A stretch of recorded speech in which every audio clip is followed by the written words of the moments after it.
Assalamualaikum warahmatullahi wabarakatuh. Short and sweet, Short and sweet. Baik. Saya ingin bertanya kepada Ayah Tun bercakap tentang kualiti kepimpinan.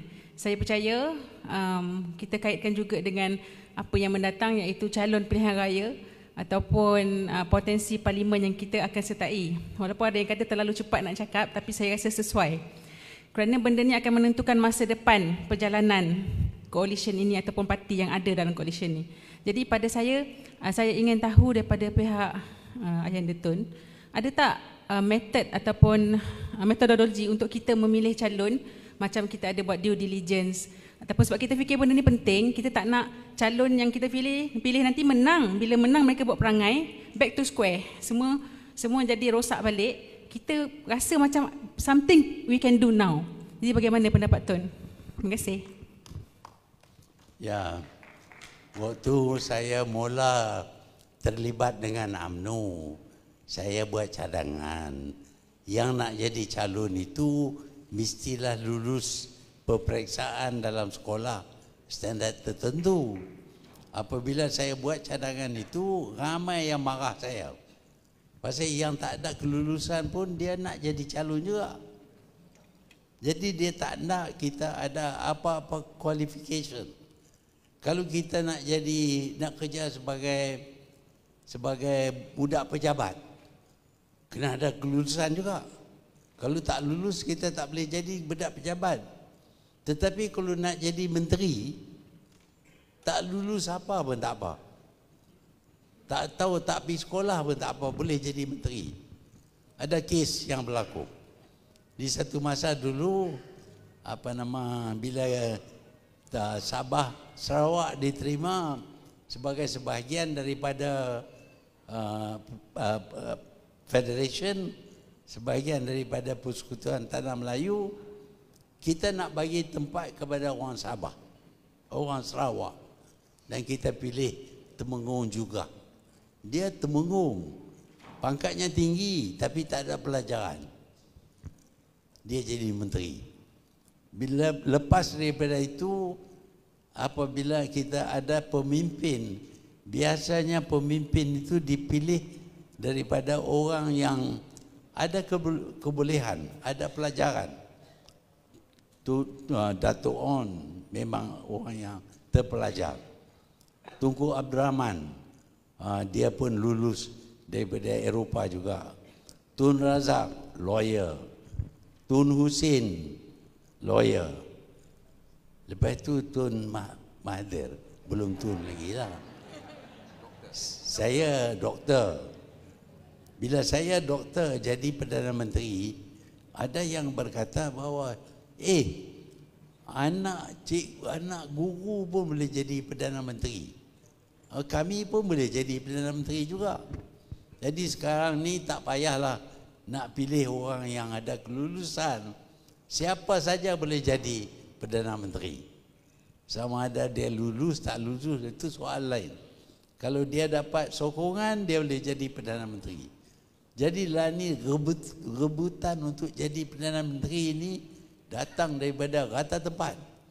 Daripada Sabah pun ada orang nak jadi Perdana Menteri.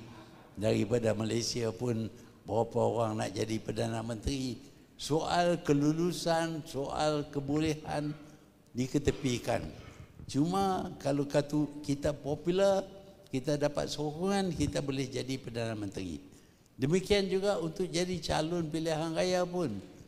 Tak payah nak tahu kita boleh tak boleh. Kalau kita jadi ketua bahagian, kita jadi calon lah.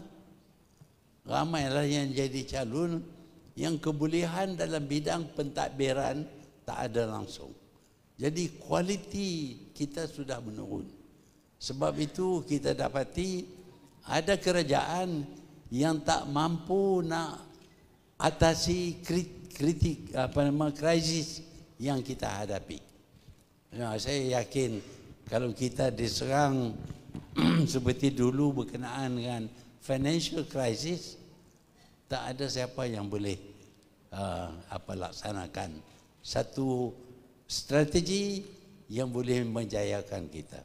Jadi kualiti pemimpin kita sudah merosot. Karena kita tak boleh nak tentukan orang yang dipilih ini terdiri daripada orang yang kelulusan tertentu. Kalau kita tak bagi kepada dia, dia sabotaj kita.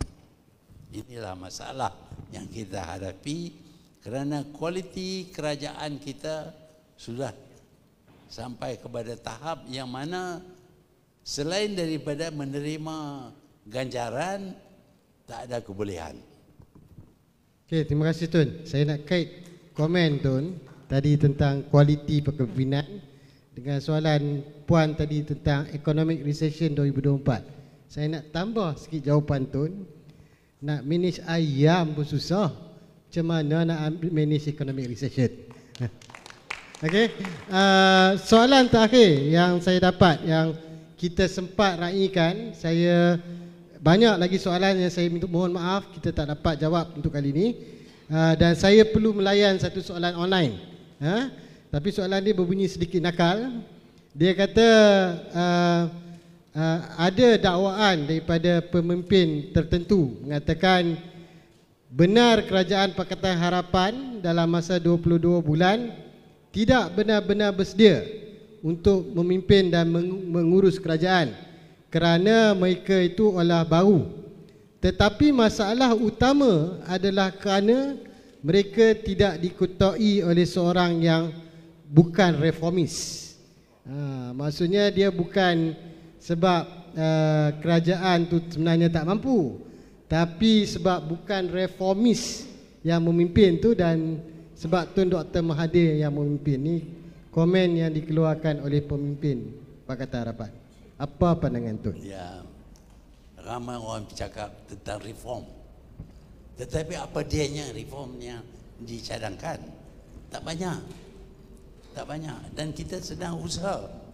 Tetapi ada usaha yang tak boleh dijayakan. Reformis ini nak buat macam-macam, tetapi keupayaan tidak ada. Kalau kita menang pilihan raya, cuma lebih 2 kursi saja, kita tak boleh tukar perlembagaan. Kalau nak tukar perlembagaan, kita perlu ada 2/3.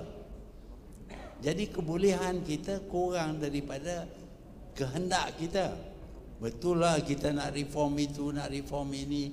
Kita nak hapuskan hukum mati umpamanya, hukum gantung sampai mati. Kita nak hapuskan. Tetapi itu ada dalam perlembagaan kita. Nak tukar perlembagaan, kita perlu kepada 2/3 majority.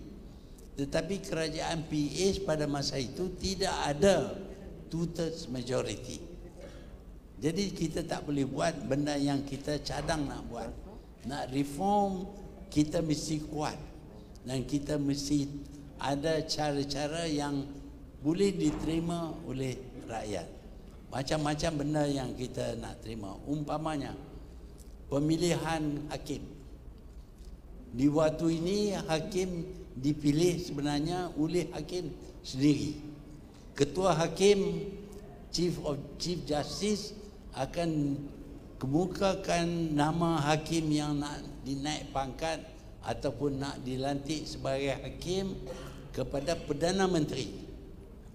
Dan Perdana Menteri perlu dapat rujuk kepada Yang di-Pertuan Agong. Jadi nampak Perdana Menteri mempunyai banyak kuasa sangat, dan dia pilih hakim yang akan ikut kehendak dia. Jadi kita dapati sistem kehakiman kita tidak baik. Kita nak tukar itu. Tetapi kalau nak tukar, kita kena tukar perlembagaan. Kita tak boleh tukar perlembagaan. Jadi banyak benda yang termasuk dalam reform ini cuma kenyataan saja, tetapi tak dapat dilaksanakan dalam jangka masa 22 bulan. Tapi kalau bagi masa yang lama, dan kalau kita menang 2/3, banyaklah reform yang boleh kita lakukan. Jadi kalau ada reform, kita tumpu sebenarnya kepada rasuah. Kita semasa kita 22 bulan jadi kerajaan, tahap rasuah kita berkurangan. Ini diiktiraf oleh Badan Antarabangsa. Tetapi 22 bulan tak boleh cukup. Kita perlu masa yang lebih, barulah kita boleh buat reform. Tapi reform pun bukan selalunya baik. Kita kena kaji betul-betul sama ada reform itu akan mendatangkan faedah ataupun tidak. Okey, soalan terakhir daripada Saudara Fazli.